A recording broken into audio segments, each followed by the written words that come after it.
আমি এর আগের ভিডিওতে একটা চ্যালেঞ্জ নিয়েছিলাম, আমি নিজেকে উইক স্টুডেন্ট থেকে ব্রিলিয়েন্ট স্টুডেন্টে পরিণত করব।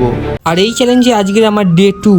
আর ডে 2 থেকে আমার স্কুল শুরু হয়ে গেছে, তাই সকাল সকাল স্কুলে যাওয়ার জন্য রেডি হয়ে গেলাম। তাই আয়নার সামনে এসে চুল ফুল ছেনে নিলাম। এমনিতেও কোনো মেয়ে তাকায় না, যদি একটু চুল ছেনার পরে একটু তাকায়। তারপর স্কুলের জন্য বের হবো, কিন্তু বৃষ্টি চলে এলো। কি আর করবো, একটুখানি ওয়েট করলাম। তারপর বৃষ্টি থেমে গেল আর আমি স্কুলে যাওয়ার জন্য বেরিয়ে পড়লাম। আর আমি একা যাবো না, সাথে আমার আত্মীয়টাও আছে। আত্মীয়রে আবার একটা পতাকা লাগিয়েছি। তারপর আমি স্কুল থেকে চলে এসে পড়তে যাওয়ার জন্য বেরিয়ে পড়লাম। আর আমার বোনের কাছ থেকে ছাতাটা একদিনের জন্য ধার নিয়ে এলাম। এবার আমি পড়তের দিকে যাচ্ছি আমার সেই আত্মীয়টা নিয়ে। ততক্ষণে তোমরা সাবস্ক্রাইবটা করে দাও। আর তোমরা কমেন্টে বলবে আমাকে কি একটু নায়ক নায়ক লাগছে, তাড়াতাড়ি বলবে। তারপর চলে এলাম বাড়িতে। আর এই চ্যালেঞ্জটা পূরণ করতে গেলে আমাকে এত কষ্ট করতে হচ্ছে, ভাবারও বাইরে। অনেক দূর থেকে 8টা চালিয়ে এসেছি। ততক্ষণে আমি একটু রেস্ট নিই, তোমরা ততক্ষণে সাবস্ক্রাইবটা করে দাও। আর যাওয়ার সময় কমেন্টে হরে কৃষ্ণ বলতে ভুলবে না।